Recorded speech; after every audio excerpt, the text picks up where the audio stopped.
Thank you for your patience for joining in. Thank you so much, dear panelists, President ISF, all the board members who have joined from Indian Staffing Federation. I also welcome all the board members, President, World Employment Confederation, President, Vice President, and Michael from the Secretariat of WEC. It's a pleasure to have all of you today with us.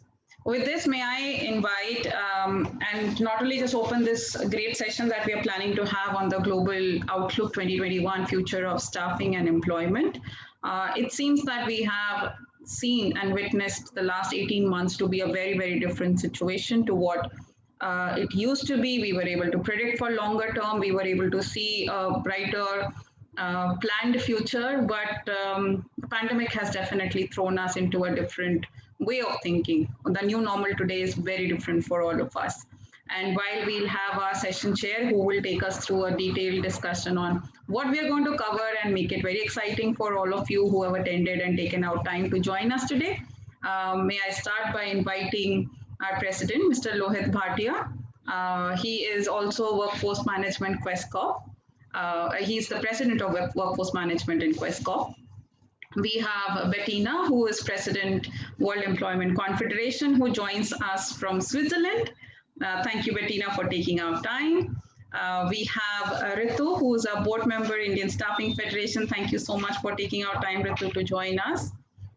We have Mr. John Healy, who's Vice President, World Employment Confederation, joins us from US. And very good morning to you.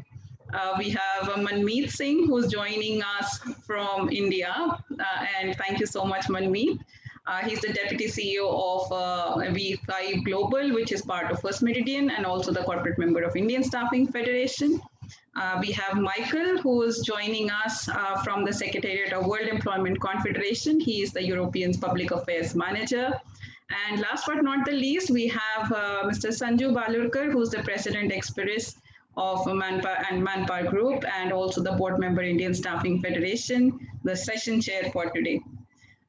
Thank you so much, gentlemen and ladies who have taken out this precious time of the evening to join us today, and obviously morning for some of you, afternoon for some of you. We are very excited to have all of you with us today for sure. And this is a grand panel that we are looking forward to. And it's possibly after a very long time we are planning and hosting this kind of a session. We have global outlook because we have seen a lot of trends that are shaping up internationally, which possibly India will be also looking and taking some notes from. And that's what we have the agenda for today. May I request Lohit, President, Indian Staffing Federation, to kindly take us through what ISF's journey has been and what we are looking forward to in the next few months while we are waiting for the labor reforms to happen. Over to you, Lohit. Thank you very much, Suchita, and good evening. I hope I'm audible. So first and foremost, thank you to my colleagues and friends from Europe, US, from WEC, Bettina, John, Michael. Thank you very much for coming here for this session with Indian Staffing Federation. Thanks to my fellow panel from India, Ritu, Sanju, Manmeet. I think it couldn't have come at an opportune time from the perspective that this is the 10th year completion for Indian Staffing Federation. We go into our 11th year, and like in the last 10 years, the great efforts and the work done by everyone who's been at this marvelous institution in the last decade has brought us to a place where today Indian Staffing Federation is a culmination of about 100 companies.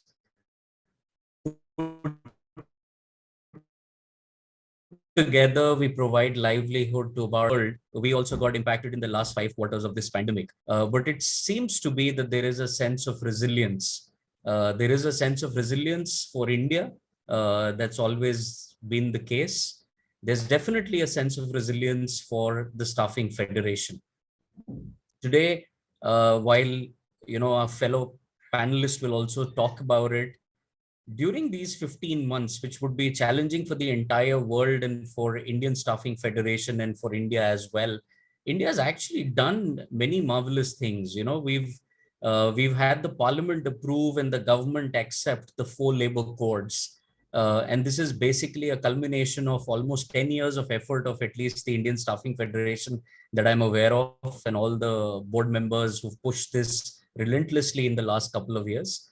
But it comes at a time when there's recognition of staffing as a form of employment. Uh, and mind you, we are one of the laggards. I mean, from your perspective in Europe and US, where penetration ratios in staffing are so high, and it's been something which has been around since probably the Second World War, uh, or thereabouts. For India, staffing has really come about in the last 2 decades, and maybe it's got a seat at the table in just the last 1 decade. Today, the recognition that the customer has, that what staffing companies, formalized staffing companies can bring to the table in terms of great talent, in terms of the higher trained deployment model, in terms of compliances and regulatory benefits for everybody.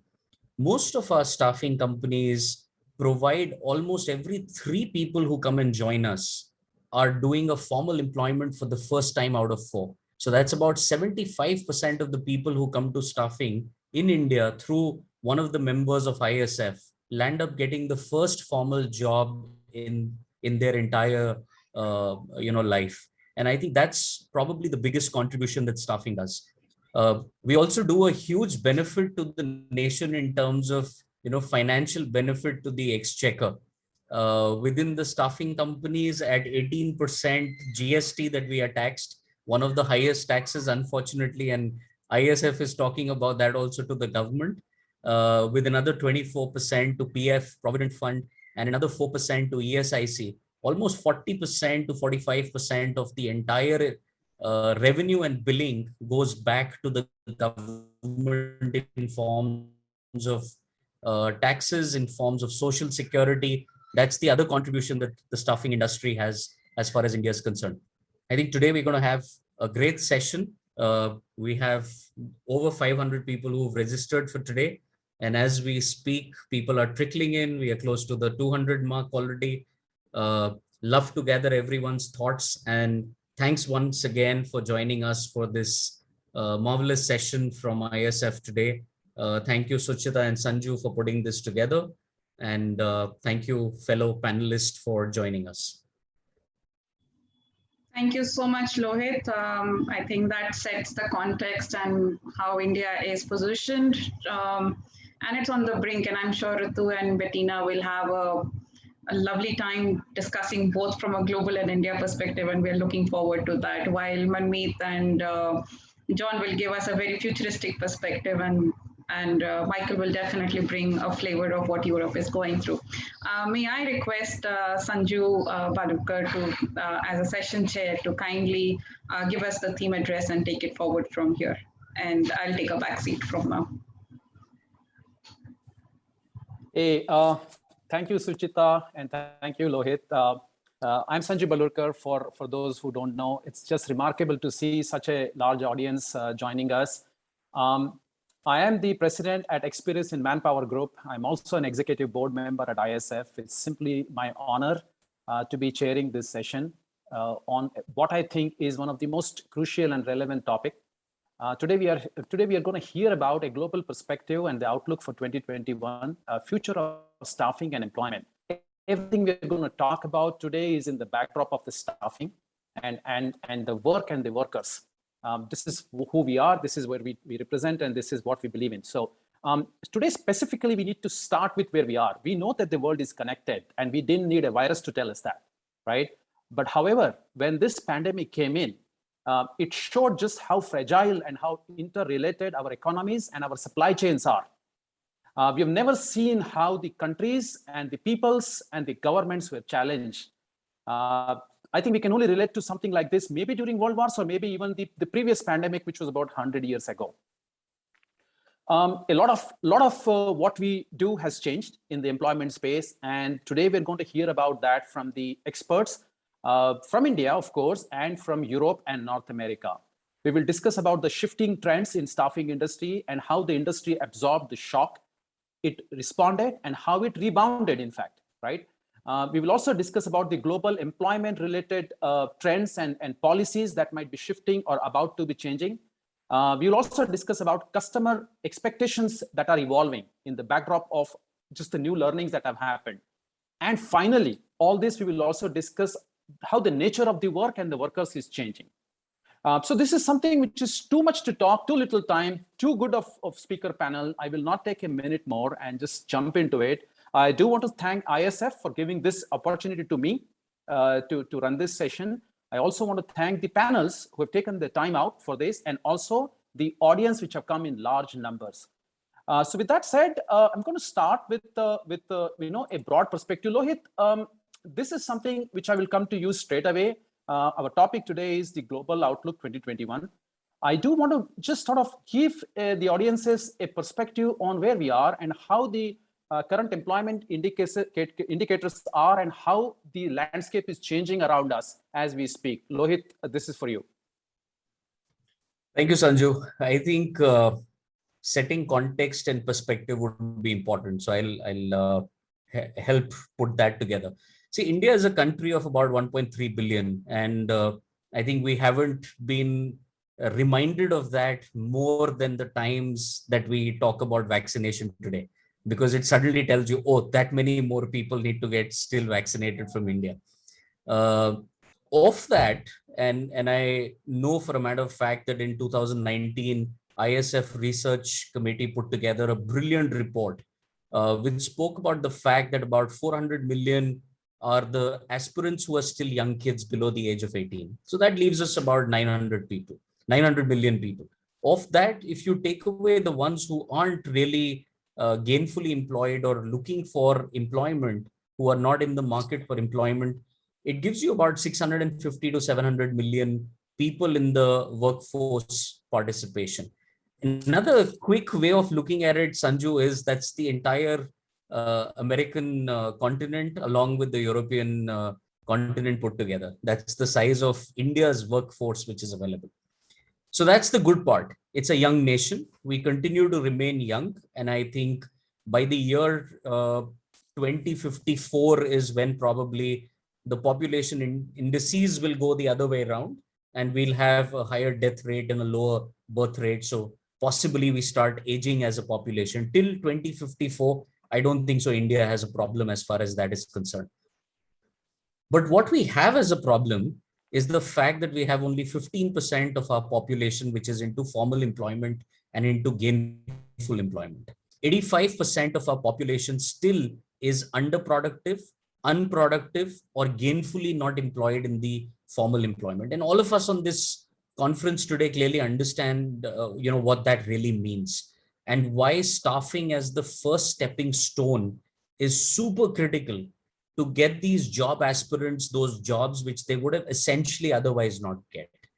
Everybody does not get an education at a Harvard. Everybody does not have the benefit of going to an IIM or an IIT, and so many others. I'm just naming them because they are easy to name, right? For no other reason, and nothing taken away from the people who have degrees from these institutes as well.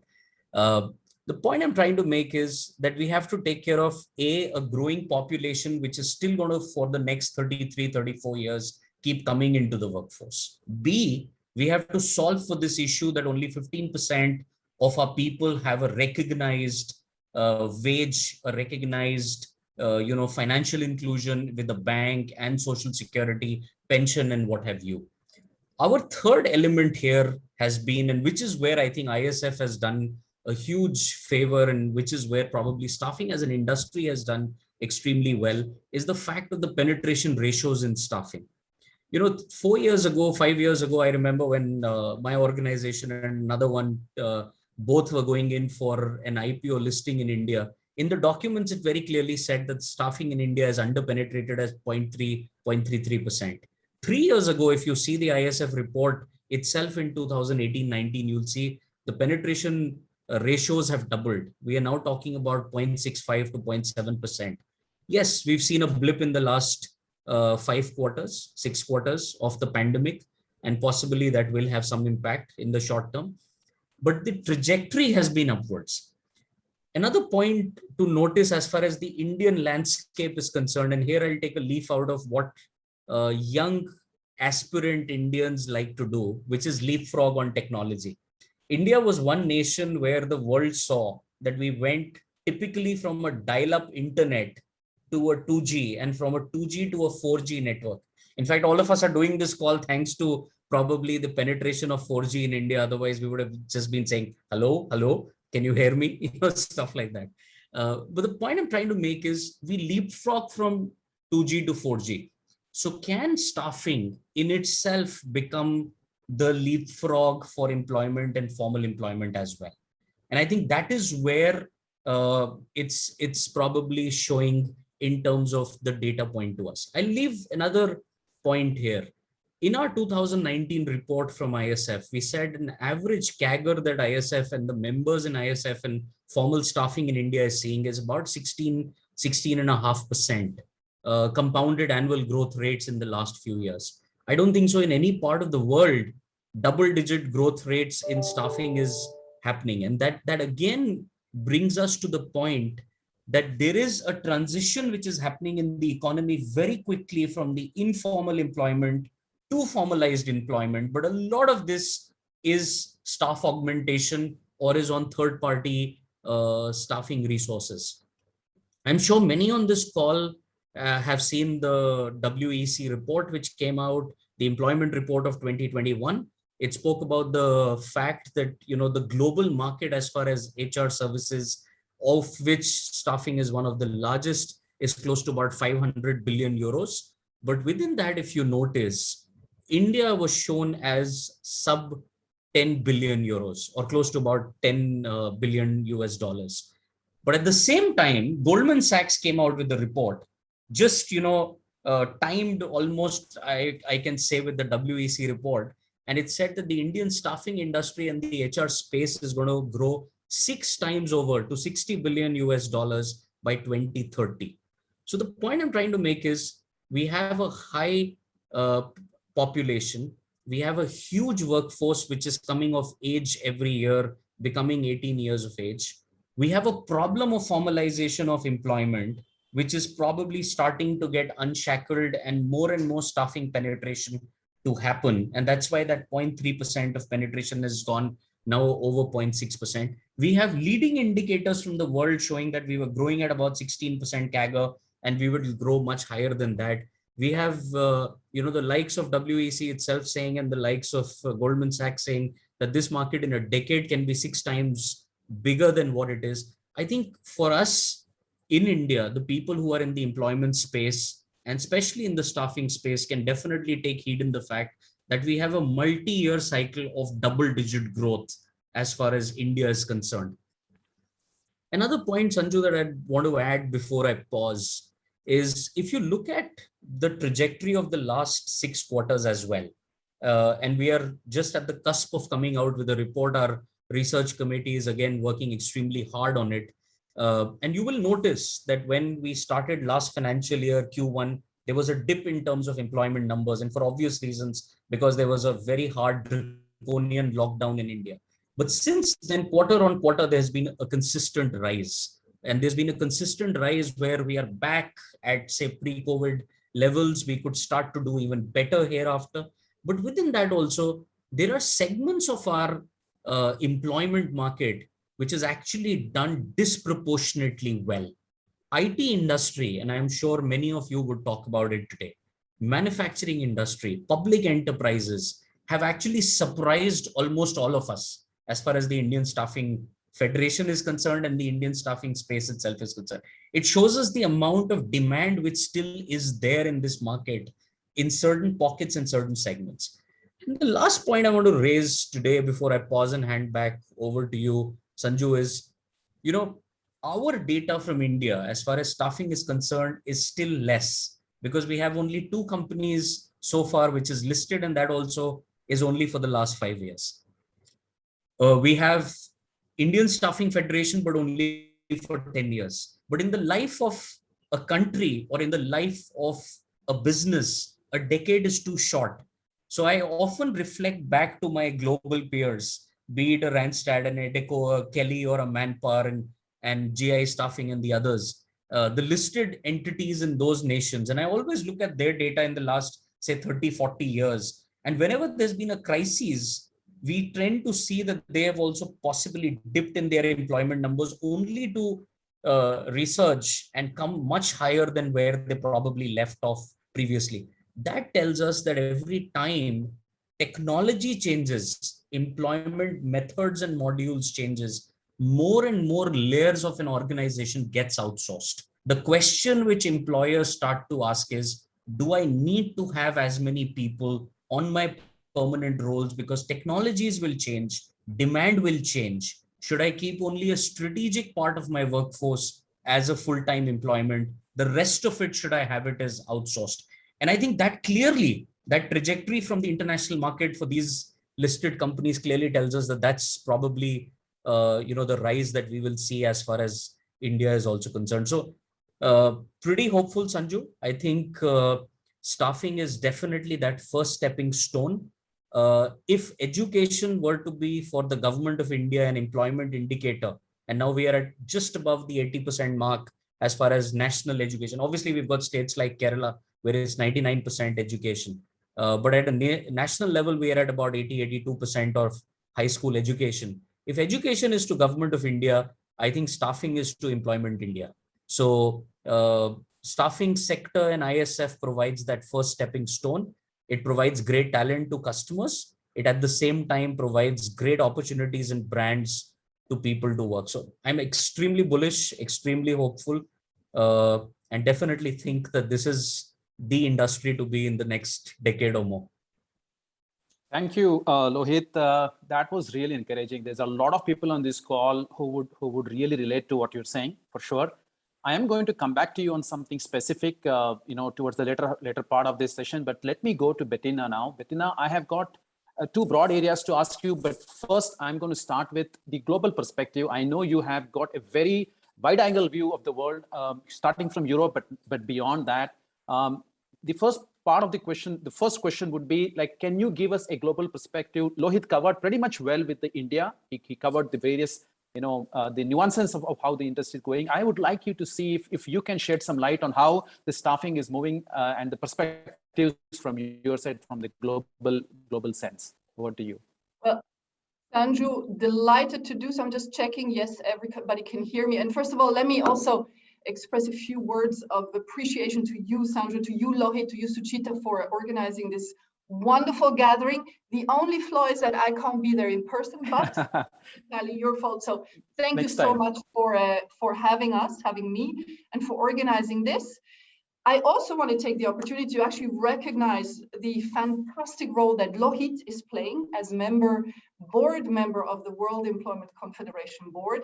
His voice is incredibly strong, incredibly important. And actually, it's only just started, so we're really looking forward to getting that Indian and regional perspective more into the World Employment Confederation family. And lastly, I might actually even have met the odd one of you, because of course we had the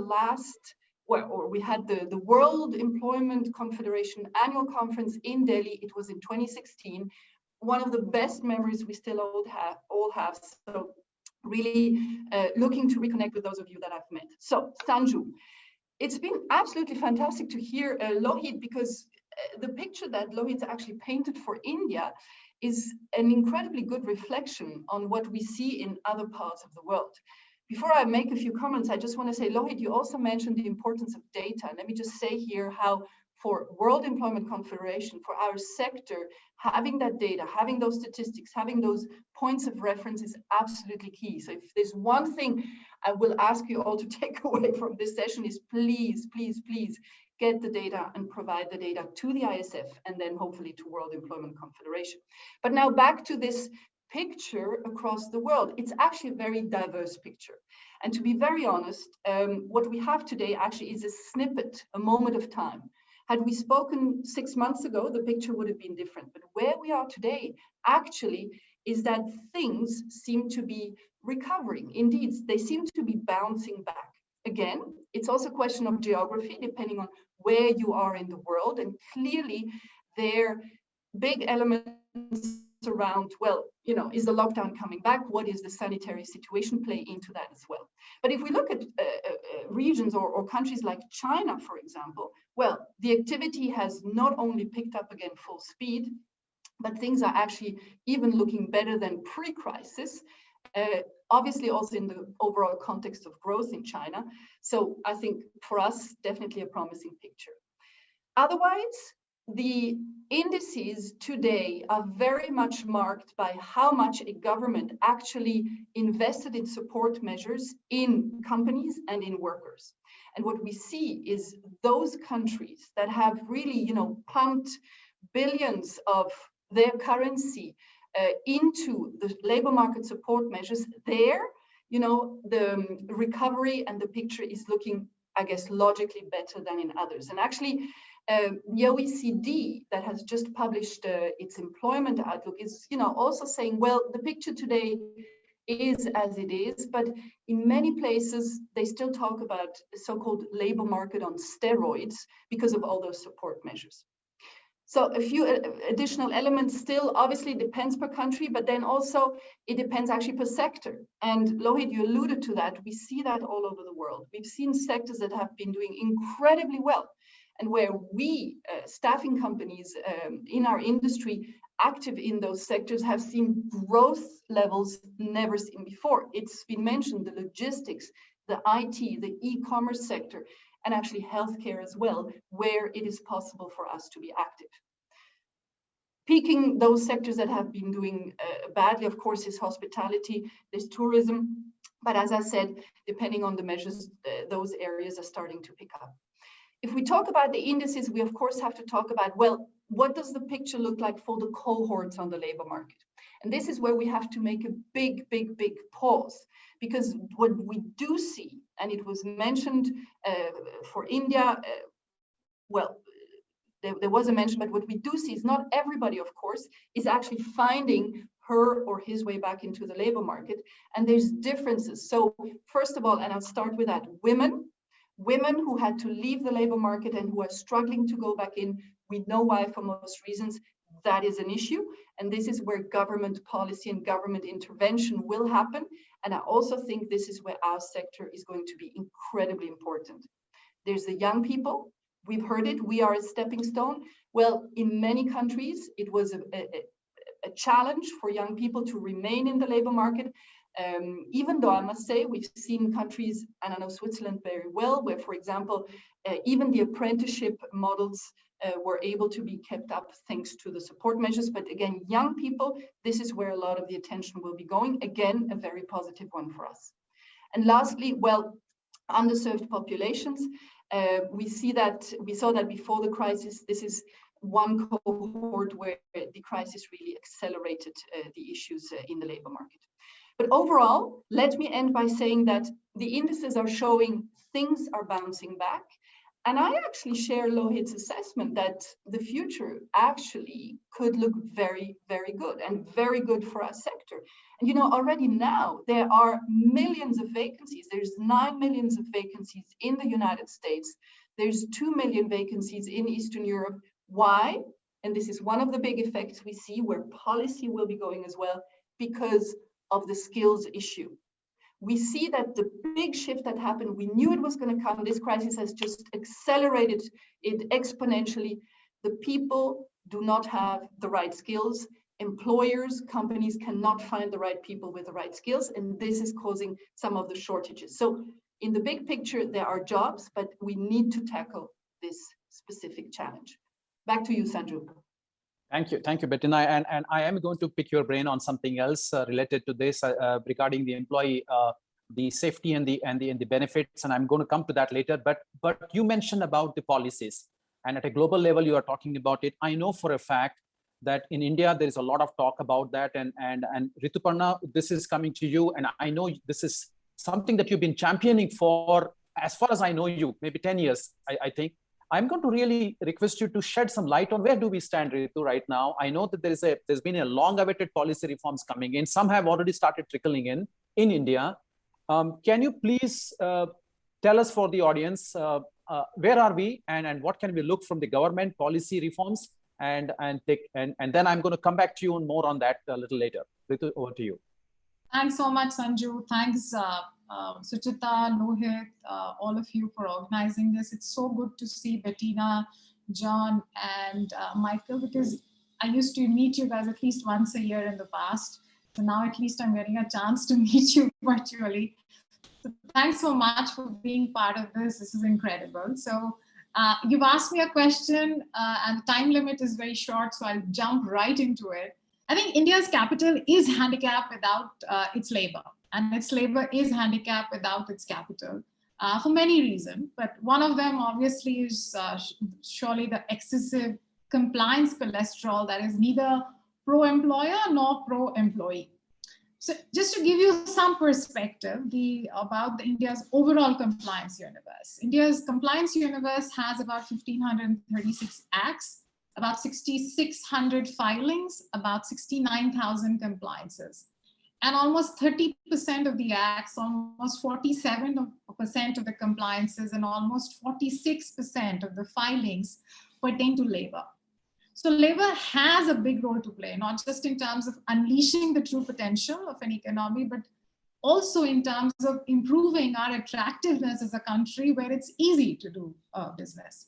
So one of the recent policy reforms is obviously the codification of labor laws. We've talked about it a lot. Essentially 29 of the 44 central labor acts have been subsumed on the 4 labor codes, which is the Wages Code, the Social Security Code, the Occupational Safety and Health Code, and the Industrial Relations Code. So it's very important for us to understand why this consolidation is crucial. I think if the data hasn't amply captured the complexity that Indian entrepreneurs and corporates go through, nothing else probably can. I think it's important for us to reduce that, and we possibly can do it by way of reducing the number of laws in the first place. So as a practitioner, I have noticed that actually in effect, about 16, 17 of the central labor laws are the ones which are really important, and the ones which are being closely used and monitored, and the ones which strike a balance between job creation and protecting the interest of the workers. I think it's important for us to view it also from the lens of how attractive we are from the perspective of ease of doing business if you're talking about more jobs. It's important to figure out how we can trigger large-scale formal employment generation without diluting the basic rights of an employee, their rights to wages, basic social security, health protection, safety protection, and so on. And we cannot live anymore with the multiplicity of definitions, terms like wages, workers, establishments, etc., whereby in every act, at least the erstwhile version, you will see multiple variations. One of the overarching benefits of the labor codes, this cuts across all 4 codes, is that you will see a reduction in the cost of compliance.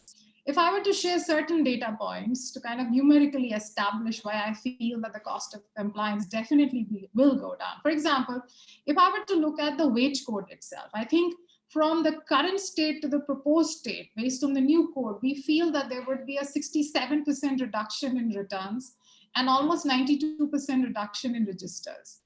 Each of them actually plow back as savings in terms of costs for employers. On social security, similarly, we have seen 75% reduction in registration, 97% reduction in returns, and almost 90% reductions in registers. If I go through across every code, I am actually seeing that there will be 95% reduction on overall effort. And these are administrative costs and expenses and time, which sometimes end up making our employers less competitive as well in a global scenario, because cost of compliance is prohibitive in India. So in a nutshell, it also tells you that why I'm kind of confident that this is going to positively impact most of our employers. Another policy reform that I would like to highlight is that COVID-19 has proven to be an X-ray of our education system, exposing pre-existing fractures that needed healing. India has 3.74 crore students enrolled in over 51,000 higher education institutions. The gross enrollment ratio has been stagnant at 26% for the last 3 years, with 46% of students attending government colleges, 24% attending government aided, and 26% attending private colleges. So the National Education Policy of 2020 set the target of 50% gross enrollment ratio. And honestly, the global average is around that by 2035. Needs a leap in the skill competencies of students because unemployment and unemployability of graduates are higher than that of other youth. So linking higher education degrees to the learning by doing and learning by learning of apprenticeships will make higher education more inclusive and demand driven. Enough students and employers now recognize the value of apprentices. The binding constraint is regulatory change. The new implementation of the National Education Policy has been welcomed, I see, even by a lot of international universities and countries. So another major area of discussion is the introduction of the production-linked incentive scheme across 13 sectors by the government in March 2020. The scheme is a cornerstone of the government's Atmanirbhar program and aims to improve domestic manufacturing. I mean, just for Bettina, John, and Michael's, Atmanirbhar is self-dependency. I mean, you essentially depend on yourself and you don't have to depend on other countries essentially for your economic prosperity. And aims to improve domestic manufacturing in sunrise and strategic sectors while at the same time increasing India's participation in global supply chains. So the PLI scheme's target on specific sector is expected to aid employment generation, not only in the manufacturing sector, but also in exports, infrastructure and services such as trade, transport, financial services through its direct and indirect linkages. Leveraging exports as a growth driver can help accelerate the virtuous cycle of job creation, income growth, higher saving and investment. According to the ISF report in 2019, reforms and policies will formalize about 11 million jobs between 2018 and 21. We might have had a little bit of a hiccup because of the pandemic, but I still think we're on track to that. And the overall flexi staffing contribution to formalization is anticipated at that point was about 1.53 million. Of course, the growth numbers have to be revised now. We have seen that more than 7 million jobs between 2015 and 2018 have been formalized due to structural reforms and policy amendments. And some of these were very low-hanging amendments. They were not even big bang like the 4 labor codes that is expected to go live soon, such as EPF benefits, ESIC, GST, Skill India, demonetization, and even fixed-term contract to all sectors. I think this provides insights into what policymakers can do to scale up the pace of formal job creation.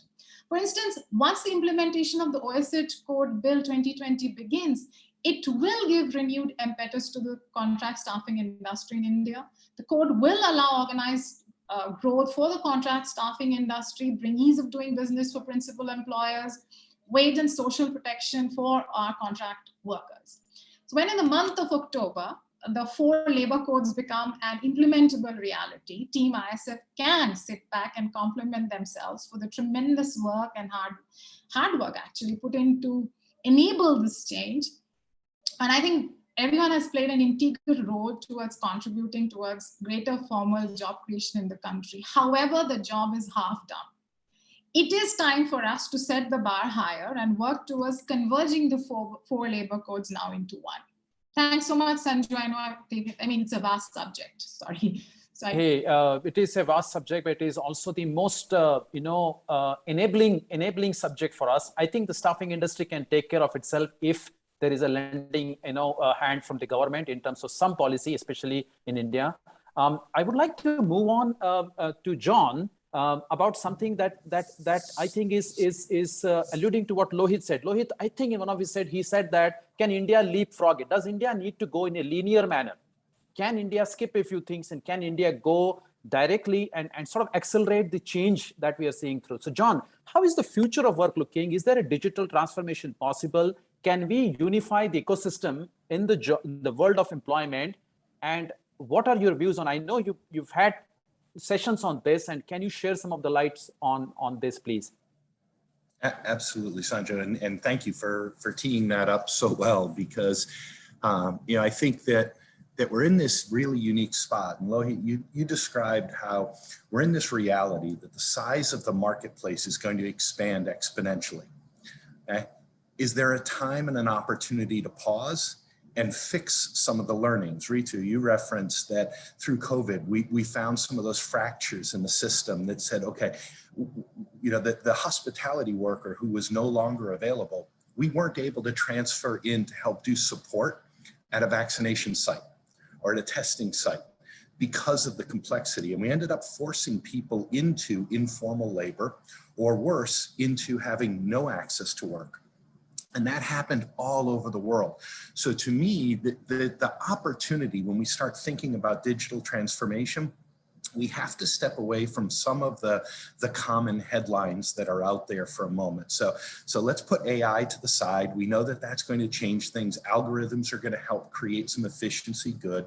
Robotic process automation, okay, we can take good processes and we can make them better, but let's certainly not make bad processes go faster. So we produce bad things faster. We don't want to go down that pathway. We can look at the collaboration tools that are opening up new opportunities for people and allowing this idea of remote work and things to come into play. But my challenge would be to maybe look at the ecosystem and what we learned from COVID, maybe a little bit more broadly. And think about this vaccination now. The New York Times had an article. They said the must-have accessory for the summer of 2021 is your digital wallet. So I can keep track of my vaccination card. You know, how many people have, you know, a crumpled up piece of paper in their wallet with someone's scribbling on it that they think represents a vaccine? And what are we all looking for? We're looking for trust in the system. And we've seen this breakdown of trust throughout the staffing industry. Why do we have to do reference checks or talk to a referee when we're hiring a person? Oh, because we don't trust what they put on their CV. Okay, that's no good. Why do we have to do an evaluation of someone's skills? Because we don't trust what they claim that they've done along the way. Why do we have to do a background check? Because we don't trust something in there. So as we think about how we can improve trust, this is where the opportunity of digital technology and digital transformation is really opening some things up. This is where, you know, I give credit to Bettina and the team at Adecco. They had Guy Ryder in at one of their Fuse events. So Guy Ryder from the ILO was there as a judge during whether you call it a Dragon's Den or a Shark Tank, but a competition. And there was a blockchain company that presented a solution forward, and it was about a digital wallet. And the challenge that Guy put forward to the industry at that point was to recognize that such a large percentage of the workforce either enter or re-enter work through our industry, that we have a unique opportunity to come together and truly change the way that that happens and remove friction from a process that's largely broken in today's world. So we brought together a blockchain task force. We've really kind of dove into it, but where I think there's a unique opportunity, and I'm going to actually issue a challenge to all of the people in the audience to challenge the ISF team. You've got your leadership sitting on the line here right now. But if we think of the learning from COVID, what we saw was a failing of people's ability to quickly re-engage into the next job. Companies' inability to find that next worker very quickly. We heard about the challenge of having the right skills to do certain work and how we identify where those pockets are. So we have a shared interest amongst governments, amongst workers, and amongst companies to remove friction from this process of how we engage workers. And now we have this momentum that says there's going to be a digital wallet to keep track of your vaccination. So you're going to have an electronic piece. I have it in here so I can keep track of the fact that I've been vaccinated, that people can trust when I say that I have. What else could be included into that wallet is really the true opportunity. And if we can start defining collectively, we as an industry, not as individual companies fighting to create the next cool point solution that fixes one small problem, but come together as an industry and say, include these 10 things in the digital wallet, and it will enable people to get work faster. Everyone wins if we can come up with that scenario and work through that. And labor's delivered locally. So this isn't about a global standard. This is about each and every country coming up with what is right inside their market and working through that. And I can't think of a better positioned organization than ISF specifically. Your relationship with the Minister of Labor, the credibility that you've built.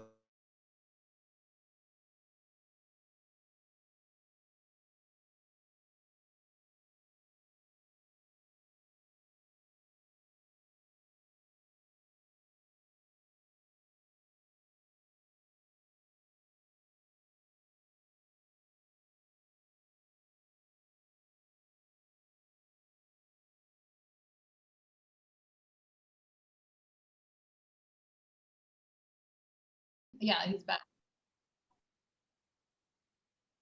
There we go. John is back.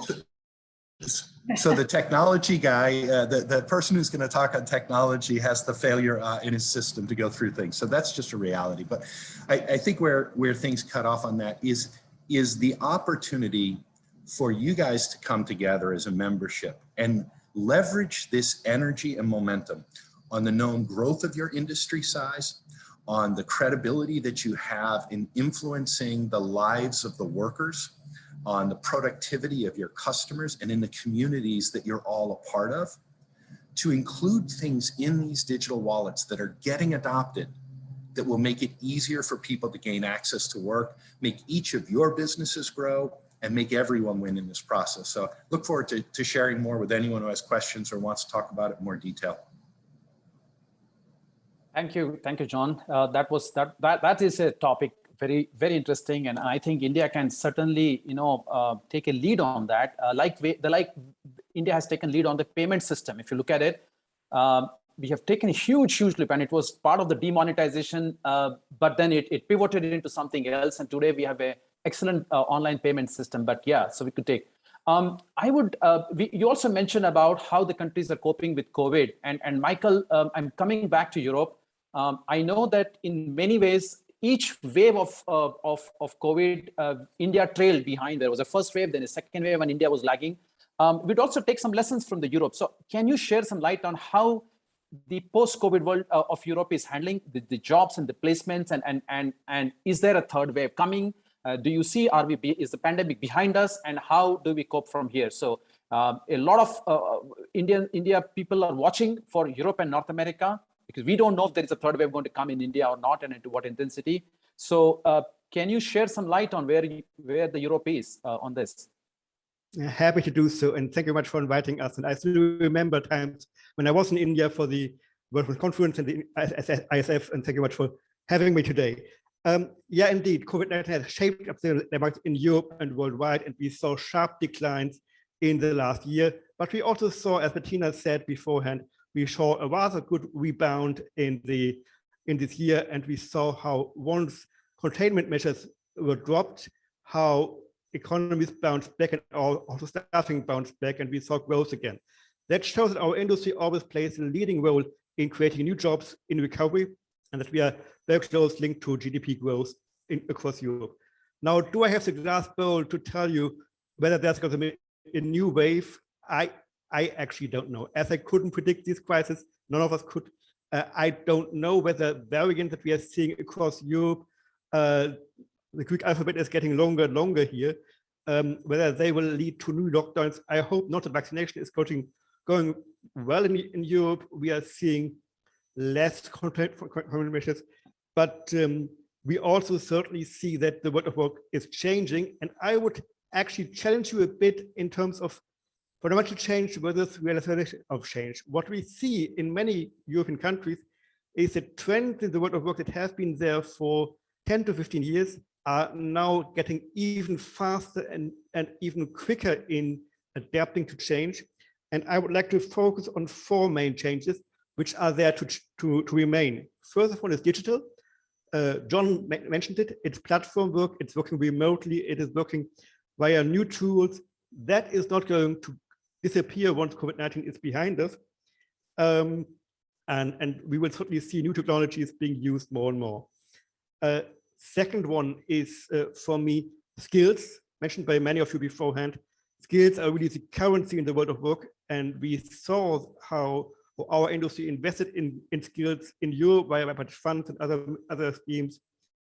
but also worldwide, to help people adapt to the new normal, to the new skills required, but also to learn new ways of learning, of working. And education and training is certainly key in the recovery in the post-COVID context. Certainly, the diversity of forms of work. I mean, in India, certainly this is already the case, but what we need to make sure is that we have diverse forms of work that allow everybody to have access to formal regulated employment and not have people drowned into undeclared informal work. But forms of work in a diverse form, so platform work, open-end contracts, fixed-term contracts, part-time work, all the different forms have their role on the labor market and have their place to be, and should be coupled with social protection schemes that are matching these diverse forms of work and helping people to protect their lives. And the fourth element is something that we have been seeing more and more is risk management. We need to cope with risk, we need to cope with volatility in labor markets, and need to adapt to change more quickly than we had to do in the past. Now, this has all led to some reflections and some thinking within WEC and WEC Europe in the past months and around the repositioning or positioning of our industry. And one of the key elements was the manifesto designed for the EU context, but actually very much relevant to India and the global level as well, because if you look at the three key terms and the key theme that actually resonates to what Lohit said earlier and what you have been mentioning in your presentations, it's centering around three topics, namely recovery, reform, and resilience. So recovery to get out of the crisis, to get back to job creation, providing opportunities to those being mostly affected. Bettina mentioned the women. I would like to mention the young people who are heavily affected by this crisis, but also those who have to combine family and professional obligations and have to deal with kids while at the same time working from home. Totally a new challenge for many people. But recovery is at the heart of what we need to foster and promote. But we shouldn't do so without reform. The second R, reforming labor markets, making them more agile, making them more dynamic. We have seen in some European countries that conditions and restrictions on temporary agent work have been eased and lifted, but in some countries really only temporary, like Italy.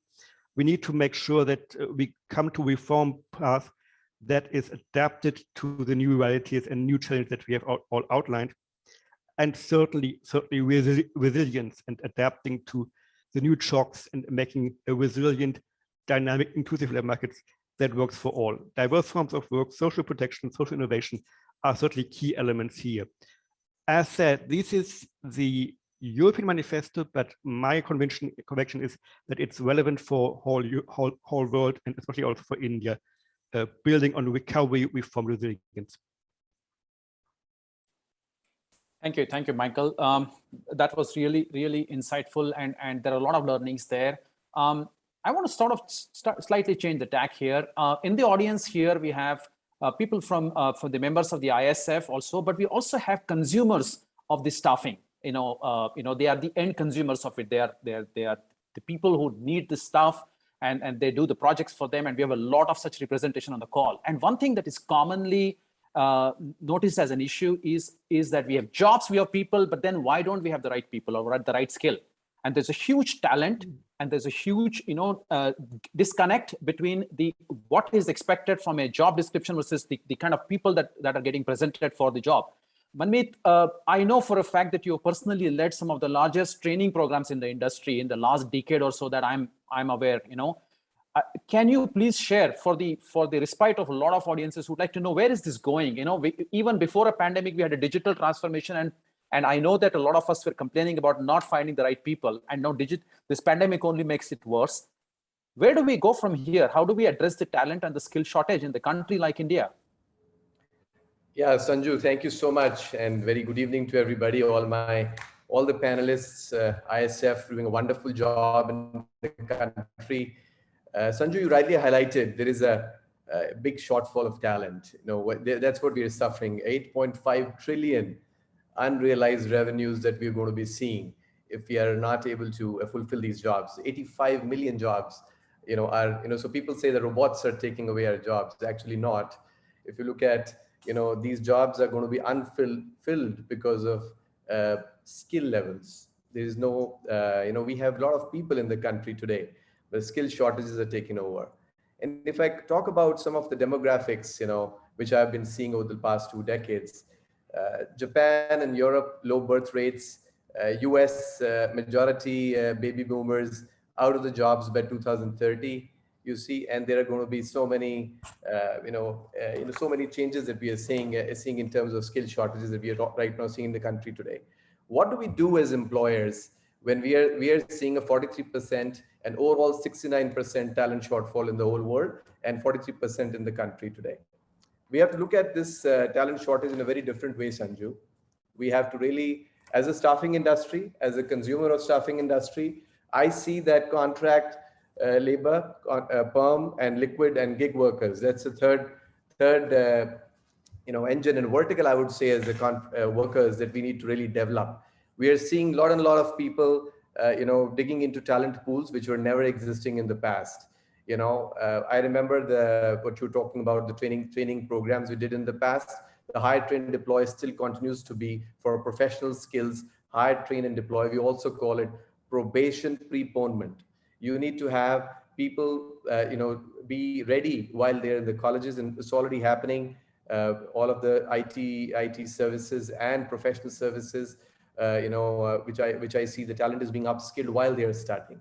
So we're also seeing a lot of retired workforce coming back to work because of the remote workers being, because of technology, retired workforce coming back to work, and also on the gig workers, you see the entry-level jobs being fulfilled.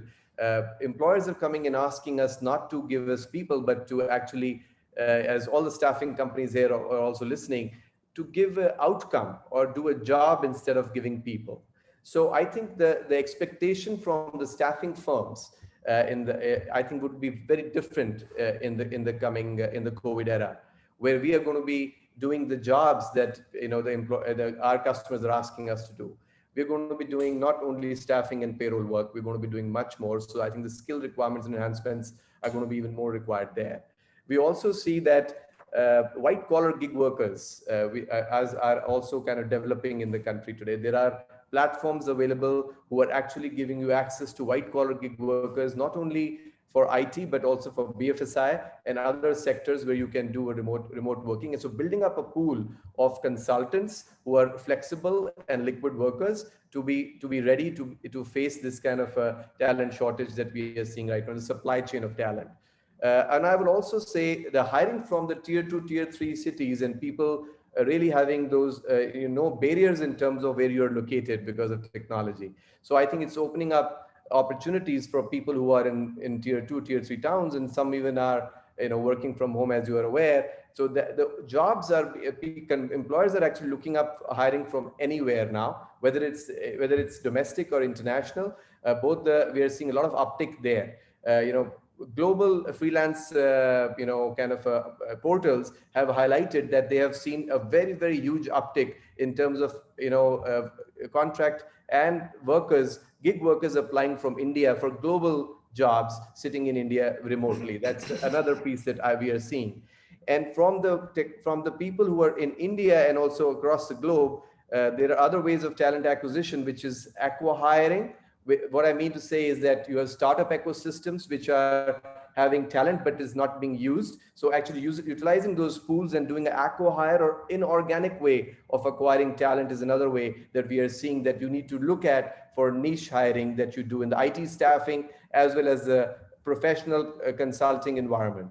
So I think these are some of the ways you will have to really come over this talent shortfall. And as and when you also need to look at upskilling and the LES curve, learnability, quotients, and employability and sustainability are three things that we always have to work on consistently. And my fellow colleagues have been highlighting about the problems that we're seeing in the country today in terms of the education system, in terms of the X-rays that Ritu highlighted, in terms of Bettina and Michael, which you have highlighted. I think we need to learn from what is happening in the world. And I think there are very many ways and very different ways that we'll have to really create our talent pools to really serve our customers and also serve our hiring needs. Thank you, Sanju. Hey Manmeet, thank you.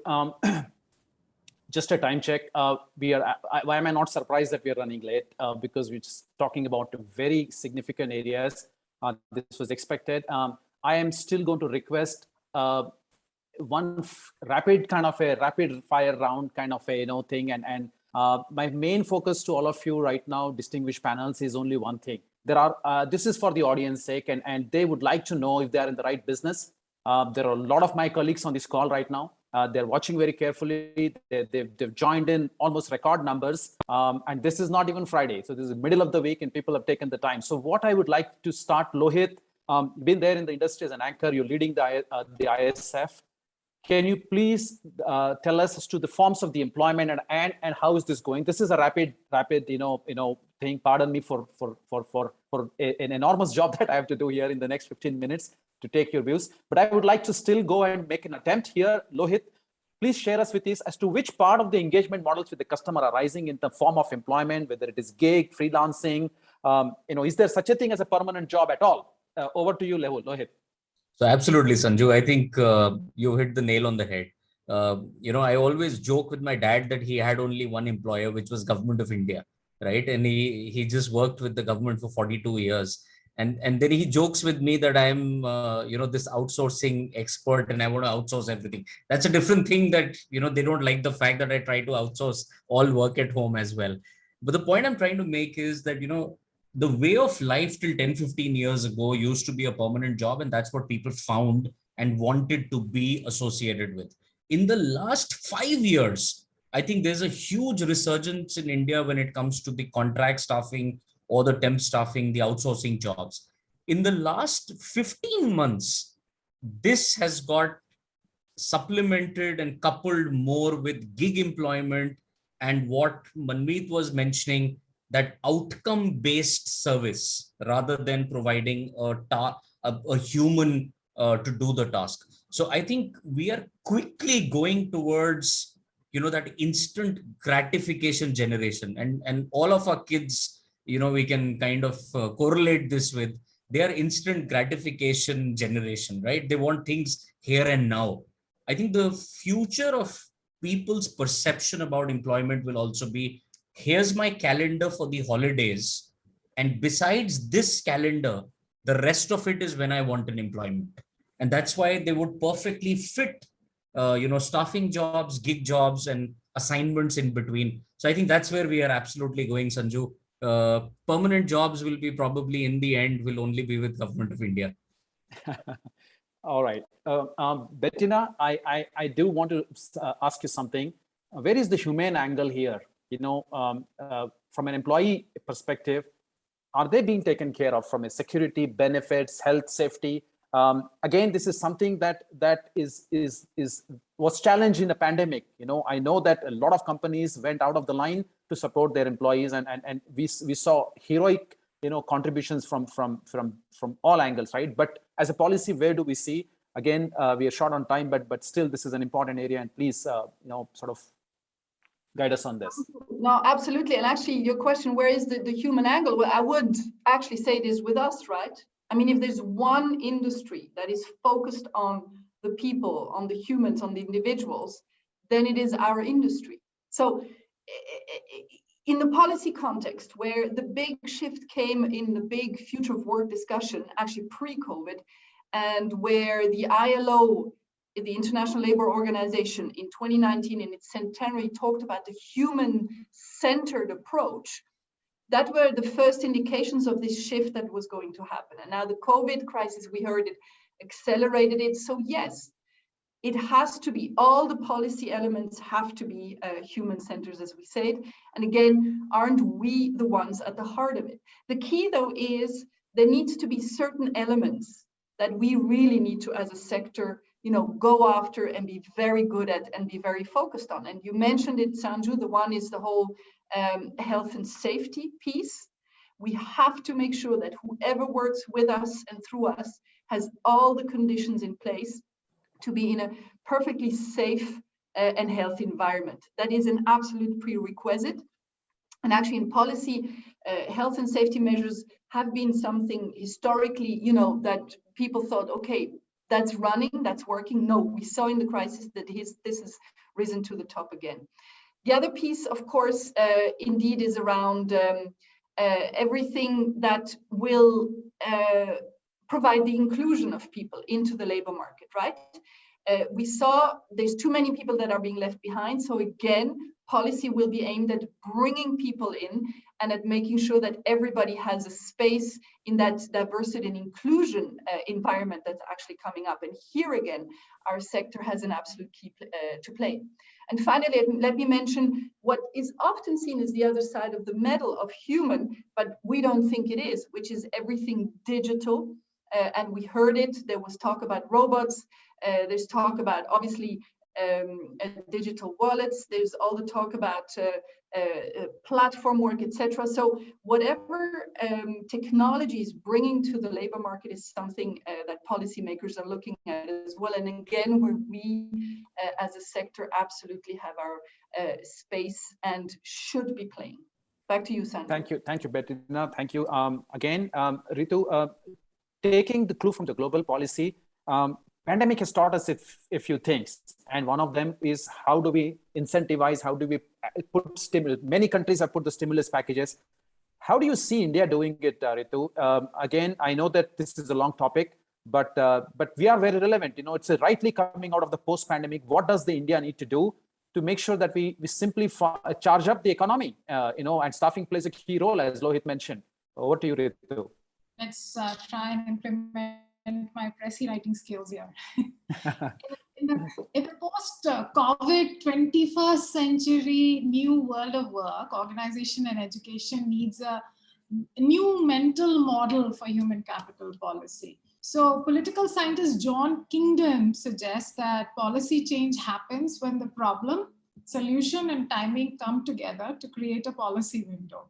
I think the global COVID-19 has offered India a policy window. The pandemic has weakened the resistance to the overdue reforms in financialization, formalization, urbanization, industrialization, and pretty much around skilling as well. So I think the digitization super cycle, the COVID mandatory global digital literacy program is actually exploding side by side. We are seeing from the perspective of software demand, and is expected to drive IT employment as well from about 4 million to 10 million. But our biggest challenge is how the various factors of production combine. You know, higher educated Indian youth is 6 times, 35%, as likely to be unemployed as an uneducated one. Now, this is an indication of both the quality of jobs and the quality of the educational degrees. So this massive pool of talent, India's demographic dividend, is our biggest resource. But creating good outlets for their capability and aspiration is one of our biggest challenges. The headwinds will get worse as economic growth slows globally, and you know the much talked about already automation and AI relentlessly driving productivity, and that will also at some point probably put pressure on the formal job sector. So I think tinkering, invention, problem solving, entrepreneurship, leading change must be emphasized, and not just acquiring vocational skills and landing a job. So this will inevitably result in more economic dynamism, more entrepreneurship, and more jobs. And work is moving rapidly away from fixed jobs. And I think it's something which already has been enough alluded to as we know them. So towards gigs and projects. So careers will look less like tunnels from which you emerge 30 years later, more like navigating a maze requiring more of us to see ourselves as freelancers and entrepreneurs. And so I think there's much that we can talk about this, but I think we have figured out that there are a lot that India had to do, and I think we've been very late in realizing and taking action. But pandemic actually has been, it's been disastrous. It's been heartbreaking for many of us, especially the second wave, but it has opened us an opportunity to change the equation, change the art, because there is definitely a much lower resistance towards some of the important policy agendas. And I think that's a huge opportunity, the way I look forward to, for employment, for staffing, for formal job creation per se. Thank you, Ritu. Thank you. That was a real summary of what I know that, and each topic could be this thing. But there is one thing which I wanted to move on to John and touch base with is that people make a lot of tough choices chasing the work itself. A lot of immigration has happened because of this. People leave their countries, they leave their relatives, they leave everything and chase the jobs.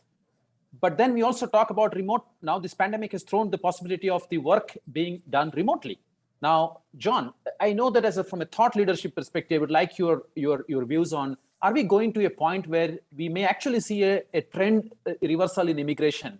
Will the jobs come to the people and people may not have to go overseas and chase the jobs? And how do you see this happening? Yeah, it's a great question. I think what you're seeing is a change in what immigration is going to mean. For many, immigration was about getting an opportunity to go work in a different area, find prosperity, find opportunity in a different way. And India was largely a supply base. People, we would go over, we would tap that supply of quality talent and quantity of talent and bring them to other markets. And what we've learned through the pandemic is that collaboration tools no longer require that. So our travel budgets are being converted into R&D budgets. Our immigration budgets are being converted into R&D budgets. So there needs to be a learning that says, okay, wait a minute, we need to pause here and rethink this. The opportunity for immigration is going to be to take my skills and do work in a different way, to work and collaborate with different people in different parts of the world, and to learn how those organizations, those countries, those industries get work done and get work accomplished. So what's very clear though, is we have two segments of the workforce. And I want to tie this back to the opportunity for everyone that's in here, because it's very clear that the quality of skills that an individual has equals the quality of opportunity of what they're going to get. So Lohit, in our opening, you talked about 15% of the Indian workforce. Almost virtually everyone who is on this call today are people of opportunity, people of prosperity. You're all part of that 15% who has access to opportunity, who has skills that are in demand. Okay? The risk to India as a country is that all of you will be tapped into for opportunity in other parts of the world. Those 100 million jobs that are open in the US that Bettina referenced, that's 15% of the Indian workforce. The bigger opportunity, if I was running a business in India, is to say, boy, if we could convert that 85% that is informal down to 70%, you're still not happy with that. You want to get even better, but that's another 100 million workers.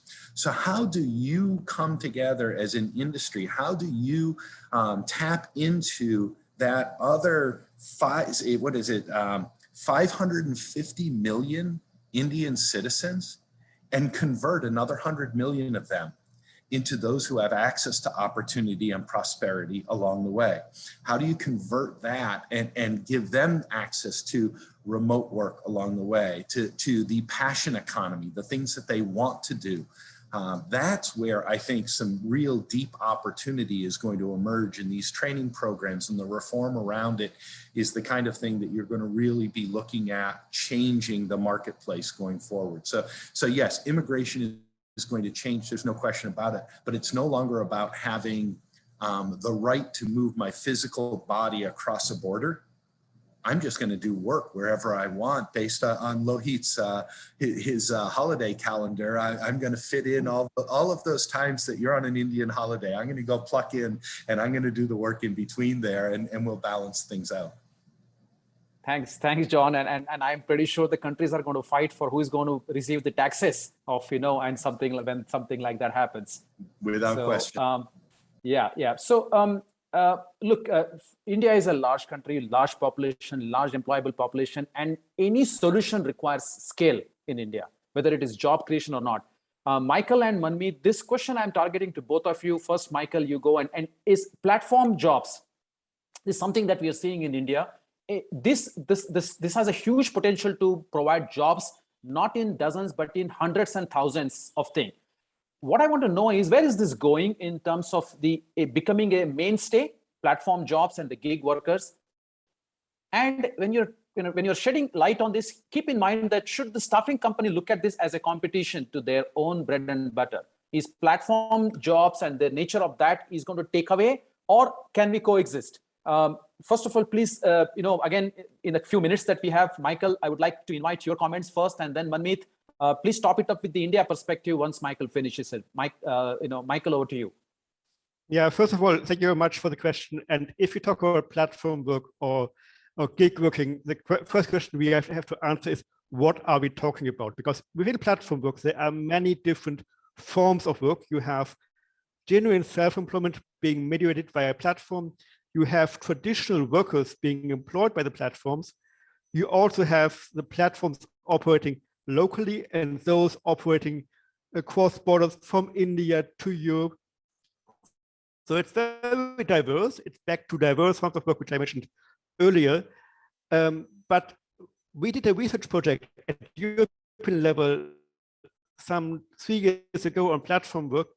Federations and many WCU members was that it's pretty much us and them. It's platform work and agency work, staffing. And in the discussion process, in the research process, we saw that it's much more us than us and them. It's much more one family than competition, because on the one hand, we see big multinationals setting up their own platforms. On the other hand, we see that many of the services are actually very similar.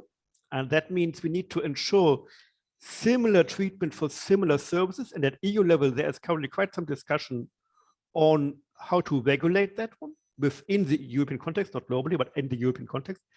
And we also need to make sure that diverse forms of work, such as platform work, have access to social protection, are providing decent work and fair work for everybody. I think we are only at the start of the discussion process there. We have engagement with the OECD, with the ILO, with the European Commission on this topic. We don't have all the answers yet, but it's certainly something which we should embrace rather than run away from. Thank you. I'm pretty sure that in a couple of minutes that we had, there's no justice, but I did want to touch upon this because in India, we see this as an emerging topic. Manmeet, I know that you and I have been talking about cloud as a service, platform as a service, and the skills around it. How do you see this taking shape in India? So that's a great question, Sanju. I think these two skills, gig workers and contract workers, can coexist. That's number one, okay? So that there is no threat to staffing industry. The staffing industry and employers can dig into the gig worker pool. They can actually work with the gig platforms to acquire talent. Remember that there is always people looking for little stable jobs. Gig workers are always looking for jobs. So that again becomes a pool for you to hire from. So that's where there is no threat at all. Look at this from the perspective of how when you engage the gig worker, how you want to sustain the gig worker with you. Some of the staffing companies are looking at starting their own gig working platforms. That also you will see in the future. There would be jobs listed by staffing firms on the platforms. And the good news is that there is a platform as a service, a crowdsourcing marketplace for staffing industries, where the small companies, staffing companies, recruitment firms will get more jobs to fulfill because there is a marketplace of jobs out there. So I think there are opportunities galore for the staffing industry. There's no threat at all. Yeah, we just have to think about how you engage workers, gig workers, which is going to be the most important topic when we get into this kind of employment, because what we see today is that the employers don't trust gig work. They say, what if the gig worker goes away, leaving my project, my work, and doesn't finish their work? So if you are able to manage the gig worker, that is a managed gig worker kind of a service, which is very well, it can be done by the staffing companies. Then you are able to give that trust, pass that trust to the end consumer. So that way you are able to really do a good job in terms of giving employment to thousands of people, as well as giving them the employers the flexibility and agility to trust employees and finish their work. So I think these are some of the things. And remember, there are micro-sized, micro-learning platforms available who are able to engage gig workers, bite-sized learning approach. That is going to be helping people to monitor, evaluate the outcomes, and give more trust to gig work. So their answer is they will coexist, they will benefit from each other, and give rise to more formal employment from the gig workers to the formal employment as well. Thank you. Sanju, if I could add one point onto what Mamik just shared there, a very tangible example of what's happening. The outsourcing companies headquartered out of India today are now offering to their customers crowdsourcing opportunities by saying, I have access to 1 million people that are on our rolls, that are on different projects. We will put this out to them as a controlled group and give them access to opportunity to challenge and put some ideas forward.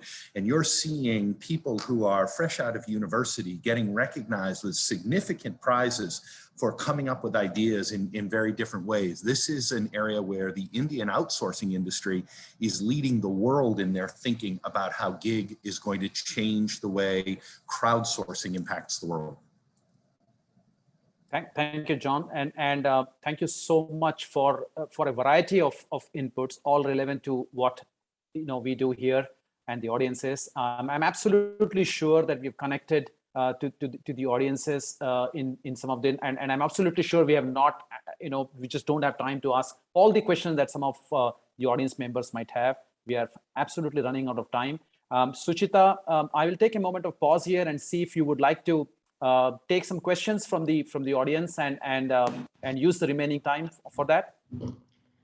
Sure. Thank you so much. First of all, this has been an engaging session. We couldn't even move for even 1 second because I think we know we haven't done justice. And Sanju, I know the punishment that we have put you through. Thank you for doing some justice to the time management. We have about 8 minutes left, so I'll quickly come to the questions that we have from the audience. The first question comes is, what are the plans of ISF for gig-based workforce in India, either vanilla or managed based?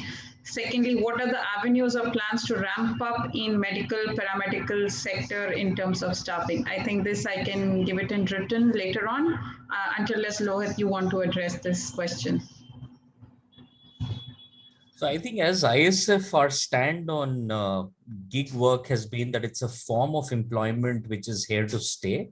And like many of the fellow panelists mentioned, that it's going to coexist between the two models, people moving out of outsourcing industry, picking up gig projects. Let's imagine an environment where somebody has to take work off and work from home and can provide only few hours of work in a day. They possibly pick up gig jobs or gig projects, and vice versa. When people are ready to come back into a full-time, full day, full month kind of a FTE model, they'll come back into the outsourcing industry. So that collaboration will happen. It will work together. In fact, I must add a point to at least our fellow members from Europe and US. While most of the people from India know this, that under the OSH code, India is one of the first countries in the world which has actually come out with a social security scheme for platform and gig workers. So while the rest of the world is still taking it to court and fighting with the unions and everything, and we've come out. The question is, will it be a level playing field? And I think Michael raised that point very, very well. That at the end of the day, if you're getting a certain task done from a person, you must be able to define whether it's a staffing employment or it's a platform and a gig employment. And those rules should be absolutely clear. They should be level playing field between the two. And I'm sure as ISF, we'll work with the government once this starts to see the light of day in terms of the projects and what gets notified under what category. So that's our stand, but it's a moving train, Suchita. So the board meets every 3 months and we articulate these points and we'll take it up as and when it comes. Sure. We have the pleasure to move to one of our special board members without whom we don't start a conference, and that's like a ritual for us. So if I may invite Mr. R.P. Yadav, who's also the board member of ISF and CMD Genius Consultants. Sir, I have switched your mic on in case you want to ask the question directly to Bettina. Thank you, Suchita, Ritu, Michael, Lohit, John, Manmeet, Bettina, Sanju. Sanju, you have a perm job as a moderator in ISF. You did a wonderful job today, So thank you so much. and it was a very, very engaging program today. And not only the Indian perspective, but we heard many things about the global perspective. And I'm sure all the members who have participated today, or even the non-members, those who are the users, they have a tremendous takeaway today.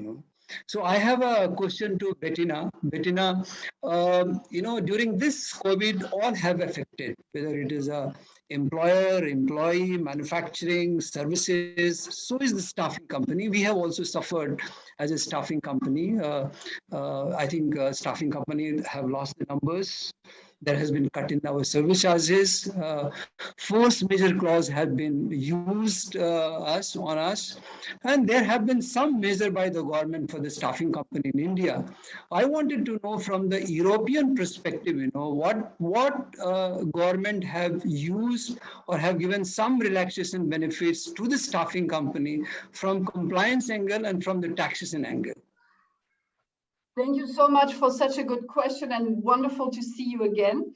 Listen, one of the big topics that we really wanted to make sure we focus on in the beginning was around being recognized as an essential sector, and for agency workers to be recognized as essential workers. So this was one of the big, again, elements that we went to governments for very early, and where we managed in good amount of countries to get that recognition.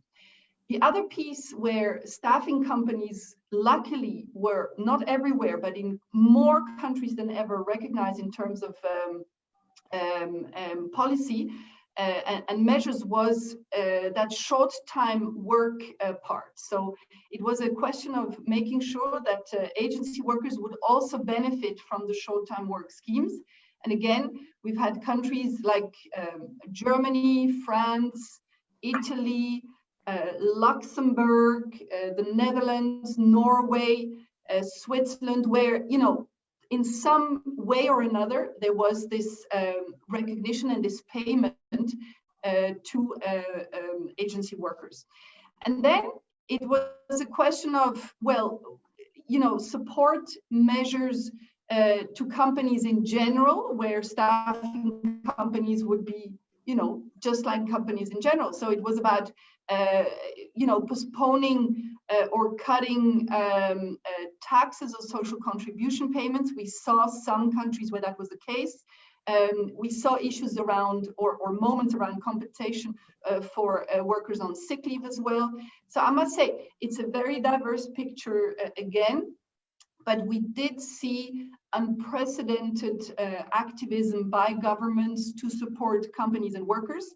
And luckily, we were able in more countries than ever before to also have those support measures specifically for staffing companies and for workers. Lastly, I want to finish up with one fantastic example, which was in Italy, where actually we as the sector acted up and gave a lot of benefits to agency workers, thanks to a bipartite fund that has been created a few years ago between staffing agencies and the unions in our sector. So this was another way of also making sure that agency workers in that case and companies in the sector would come out on the positive in the crisis. Thank you, Bettina. Thank you. Thank you so much. I would be able to take only possibly one more question. However, there is one request for Michael. Somebody wants to understand that if World Employment Confederation is planning to have some representation from MEA, so maybe you would want to look into it. There is a question related to MEA. But I'll just skip that and possibly come to one question that we can take. We are now seeing that pandemic has also heightened concern over inequality and job disruption among many specific groups due to the varied challenges involving how and whom we get to work. I see and hope that it has led to granular discussions of how government can build social safety nets that protect workers while welcoming new technologies, boost workers' productivity, living standard. So how do we see this to be posing challenge in defining the future of staffing and promises that we make towards creation of employment opportunities? any one of you if you want to take this question.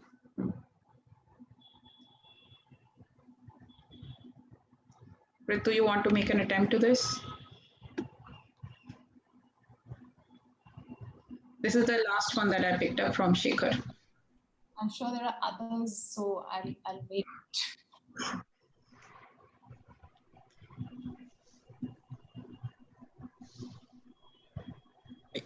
I would just challenge that. I think this is about within the industry locally, how you guys can come together. Tell the stories, tell the positive stories about all that's been accomplished. I think that it's so easy for people to get caught and trapped in how their individual business is doing and how they are competing against the person in the block next to them.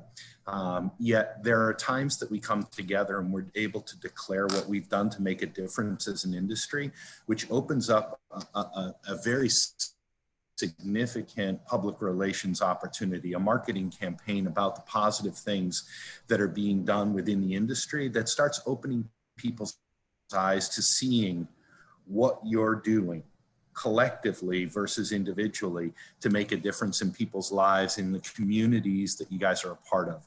And I think the more that you can bring some of those elements out, the more opportunity you create to get people kind of backing and supporting all of the things that you're doing along the way to create the energy and momentum that you're looking for. And that's going to be necessarily, candidly, to grow your industry 6x what it is today.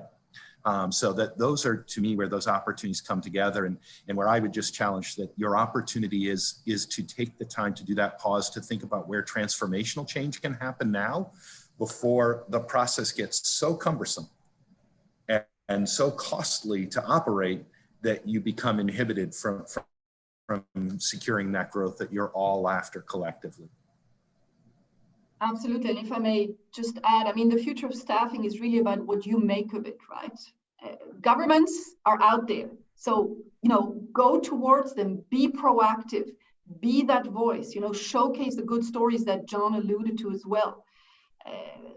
We know at World Employment Confederation, we've been over the years been able to position ourselves really as an expert at the table. And again, it was said today, the complexity of labor markets today is immense. We have the visibility. We are part of the solution.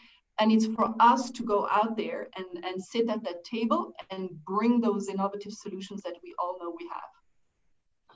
So if I may add one element, I mean, we have devised at WEC level a strategy based on growth for the industry, advocacy at European and global level, but we also have a 3-year plan leading with impactful advocacy, leading with talent, leading with thought leadership, and so on. So that's also a guiding roadmap for ISF to work towards growth for the industry, make our industry stronger, and make our industry heard and visible in the new normal after the pandemic. So just to add, just to add an Indian perspective, I think what pandemic has taught us, or rather one of the lessons most employers and organizations have had, is that they seem to have an antibiotic reaction to anything permanent now. So whether it's real estate, whether it's in terms of jobs, whether it's in terms of any engagement models, right? So I think that's one experience that employers had. The other experience employers had is that they got so surprised. I mean, especially large part of Indian, even large employers use a lot of informal workers. But they realized the challenge on them, right? They saw firsthand experience things like reverse migration. So that's another reality which happened. And the third reality is that many organizations who worked with a lot of small, let's say, unorganized contract workers, or contract staffing organization, they felt how mismanaged the whole situation was. When they needed help of their partners to kind of come and help them to type through the situation, there was no help.